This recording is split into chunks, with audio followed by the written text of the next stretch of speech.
pessoal, tudo bem com vocês? Eu espero que sim. Eu sou a professora Sara e no vídeo de hoje a gente vai falar sobre a pintora Artemisia Gentileschi. Mas antes de assistir esse vídeo, não se esquece, primeiro, deixar o seu like aqui no canal, se inscrever e ativar o sininho para receber todas as notificações. Artemisia nasceu em 1593 na cidade de Roma. O primeiro contato que ela teve com a arte foi através de seu pai, Orazio Gentileschi.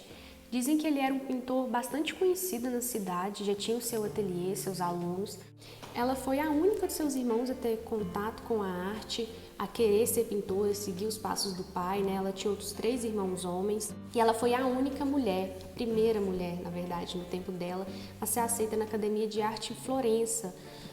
Foi uma academia criada por Giorgio Vasari em 1563.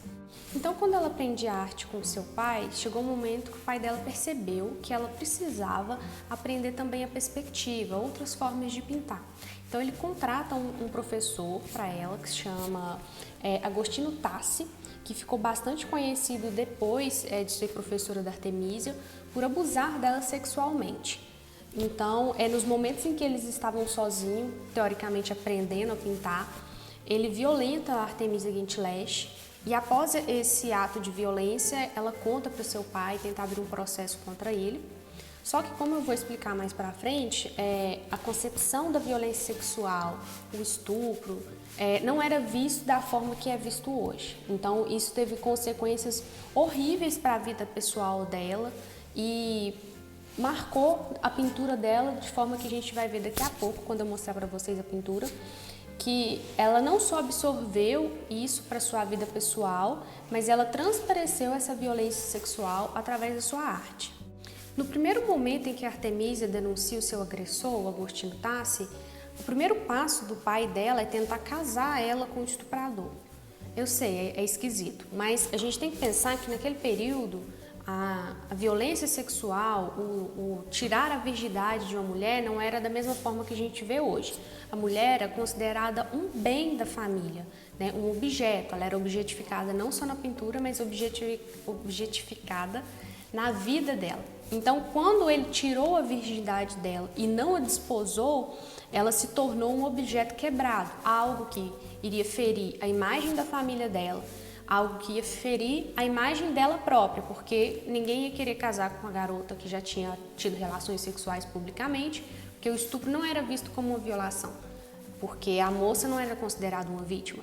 Tanto que no julgamento que se decorreu depois, o Agostino Tassi disse que ele foi seduzido, que ela era uma garota de programa e chegou a contratar testemunhas que diziam que, na verdade, ela não era uma moça de boa índole, enfim, desacreditando a vítima. O que não muda muito da sociedade contemporânea se a gente for refletir a respeito, né, gente? Então, o pai de Artemisia tenta casar ela com o seu estuprador para poder restaurar a honra da família e restaurar a honra da Artemisia. Claro que ele estava desconsiderando todo o trauma psicológico, físico que ela sofreu, mas dentro da cultura da época isso era aceitável e aconselhável, por mais horrível que isso possa nos parecer hoje. Percebeu-se então que ela realmente havia sido violada.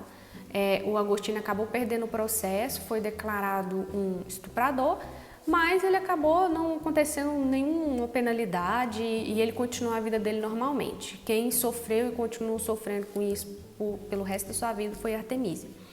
Então, o que o pai dela fez, já que o Agostino se recusou a casar com ela, foi casá-la com uma outra pessoa, no qual a Artemisia ficou casada, teve uma filha, mas como foi um casamento que visava restaurar a honra da filha e da família, foi um contrato social, como a maioria dos casamentos da época. Então, eles tiveram esse casamento de fachada e por muito tempo eles moraram em casas separadas.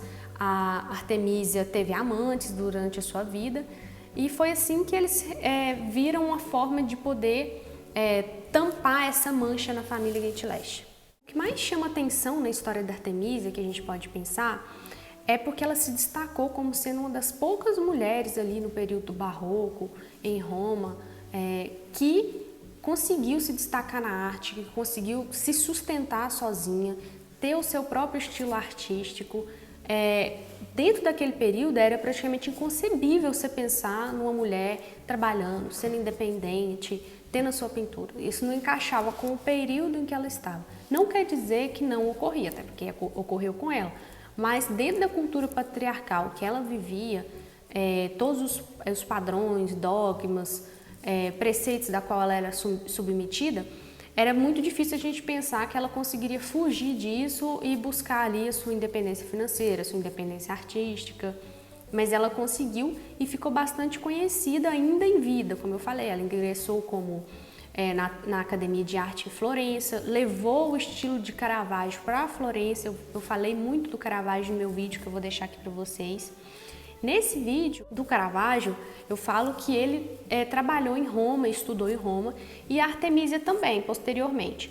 Só que o estilo do Caravaggio não era tão conhecido em Florença, então a Artemisia ficou conhecida por levar esse estilo a Florença, o estilo de Caravaggio, e por dar um novo significado a ele. O que não quer dizer que por ela seguir esse estilo de Caravaggio, que ela era a versão feminina do Caravaggio. Por muito tempo ela foi conhecida, depois do resgate, a história dela, como a única versão feminina do Caravaggio, mas isso não é verdade, eu já expliquei isso em vários dos meus outros vídeos, que se um artista se espelha em outro, não quer dizer que ele é o outro artista, quer apenas dizer que ele se baseia em alguém, se inspira em alguém. Ninguém nasce pintando sozinho, alguém passa por algum tipo de escola, passa por algum tipo de tutor, passa por algum tipo de, sei lá, pessoas que estão ali no seu meio, te influenciam, te inspiram, te ensinam. Então, para Artemisia não foi diferente. Ela teve as suas inspirações, ela teve seus professores e teve quem apoiou ela e quem ajudou ela a criar a arte que ela criou. Foi uma arte, para quem consegue perceber os detalhes, muito diferente do Caravaggio. Tem alguns estilos, técnicas, principalmente na questão da sombra, da luz, que eu vou mostrar aqui para vocês, mas na composição, na forma como os personagens se posicionam, ela é totalmente diferente do Caravaggio. O mais interessante também desse período em que a Artemisia está em Florença é que ela consegue estabelecer relações sociais ali. Então, por exemplo, se para uma mulher sair ela precisava estar acompanhada de um homem, provavelmente seu marido ou de seu pai, todo aquele padrão da época, mesmo vivendo separado de seu marido e tendo vidas diferentes, ela conseguiu sim se impor no lugar, se estabelecer, criar amizades. Ela ficou amiga do sobrinho de Michelangelo, ela trabalhou para os Médicis, Cosimo de Médici II, ela conseguiu trabalhar para ele, ela conseguiu até ajudar a produzir a Casa Buonarroti, a pintura do teto, numa colaboração que ela fez com o sobrinho de Michelangelo. Então ela conseguiu assim se estabelecer e criar o nome dela ali em Florença, ter o seu reconhecimento, ter o seu ateliê. Isso é muito inovador para o período em que ela estava inserida.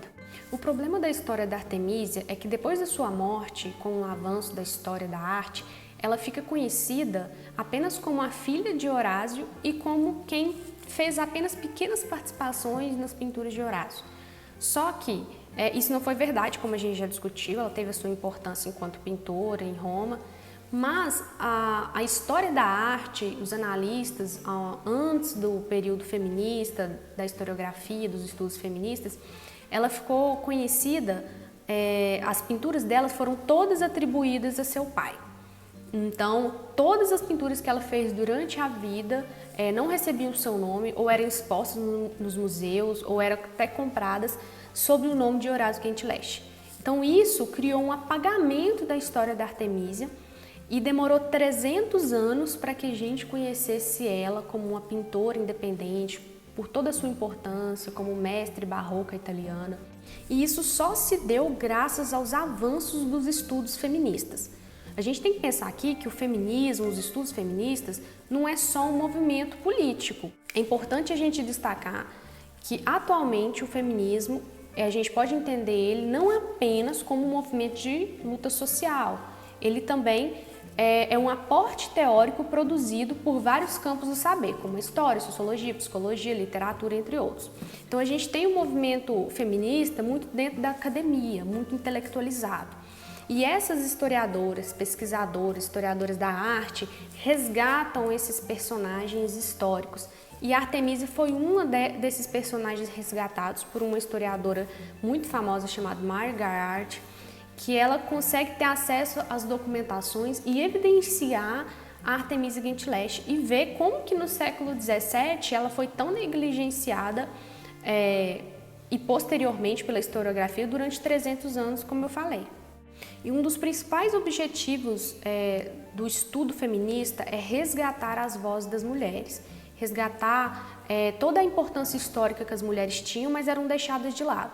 Porque no estudo tradicional da história, a gente tem sempre o personagem masculino, o homem, e as mulheres sempre como alguém à parte da história. Então, se você estudava, por exemplo, a história das mulheres antes, era uma história à parte, como se elas não fizessem parte da história principal. Então, se você ia falar da história privada, por exemplo, a história dos lares, o que não foi a história da vida pública, a história mesmo do lar, a mulher só aparecia nesse sentido, ela não aparecia fora desse círculo familiar. A historiografia só dava visibilidade para ela quando fosse alguma coisa relacionada ao casamento, à criança, porque entendia-se que aquele era o único lugar que cabia a mulher, que ela não fazia parte das grandes movimentações históricas que tinha na sociedade. Só que isso não é verdade. Não quer dizer que um campo ou uma pessoa não é estudada, que ela não exista. As mulheres tiveram grande importância na literatura, na arte, na história, nas grandes conquistas que a gente tem ao longo dos séculos, só que isso não era falado por causa desse fazer histórico, machista, patriarcal. Então, graças a essas pesquisadoras feministas e aos estudos de gênero, que a gente teve esse resgate, não só da Artemísia, mas de várias outras mulheres importantes na história. Mas mesmo a Artemísia sendo silenciada pela história da arte, pela historiografia, ela deixou os rastros da sua técnica, tanto que através disso eles conseguiram descobrir o que era Artemísia e o que era Horácio, né, o seu pai. Ela deixou rastro nas suas composições únicas, a sua grandeza artística acabou superando não só o trabalho de seu pai, alguns pesquisadores hoje afirmam isso, que ela superou seu pai de alguma forma, e superou muitos pintores da sua época devido à sua técnica, e hoje ela é considerada uma das maiores artistas barroco italiana. Agora a gente vai analisar um pouquinho sobre as pinturas da Artemísia para vocês compreenderem um pouco do seu estilo, da sua técnica e tirarem suas próprias conclusões. O mais interessante, a meu ver, nas pinturas da Artemísia é que as mulheres nas suas pinturas, elas perdem seu caráter decorativo, elas passam a ser protagonistas. Então antes, por exemplo, na pintura do Caravaggio, a gente tinha mulheres ali compondo a história, mas não sendo parte da história principal, elas eram figurativas, assim como na história também, as mulheres sempre foram muito figurativas, a esposa de alguém, a filha de alguém, mas quem eram essas mulheres?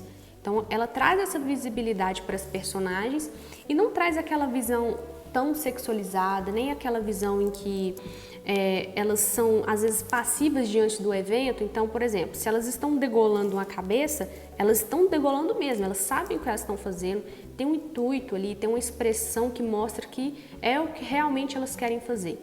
O que nos diferencia muito de outras pinturas em que às vezes quando a mulher está cometendo, por exemplo, um assassinato, o rosto dela é de um arrependimento ou de muitas vezes de alguém que não sabe o que está fazendo, não sabe manejar uma faca. E aí a gente vê que as suas mulheres são fortes e sabem exatamente o que estão fazendo. O micro-universo da obra da Artemísia, ele carrega uma linguagem estética e figurativa que vai muito nisso que eu falei, do anticonformismo. Configura muito o posicionamento ousado da artista num período que também era muito marcado pela Contra-Reforma. Então, ter mulheres da forma como ela colocava não era comum. A própria adesão do estilo de Caravaggio gera uma forma rebelde de ser pintora, porque, como eu falei no meu vídeo de Caravaggio, essa questão de evidenciar demais os personagens, não colocar um fundo com paisagens, perspectiva, não era assim tão bem visto, até mesmo ali no Barroco. Então, era muito comum uma técnica de pintura diferente do que ela estava fazendo, diferente de Caravaggio. Ela também evidencia as emoções dos rostos dos personagens, não tanto quanto Caravaggio, eu acredito, mas ela dá ali, por exemplo, o sentido de dor no rosto dos personagens que estão sendo degolados, ou da mulher que está sendo assediada, ou das mulheres que estão ali cometendo, no caso, a violência. Artemísia então morre em 1653 na cidade de Nápoles de peste bubônica. Quando ela falece, como eu disse, apesar dela ter tido um certo prestígio em vida, ela acaba sendo muito silenciada. Então, conhecer Artemísia Gentileschi mesmo foi dado somente 300 anos depois.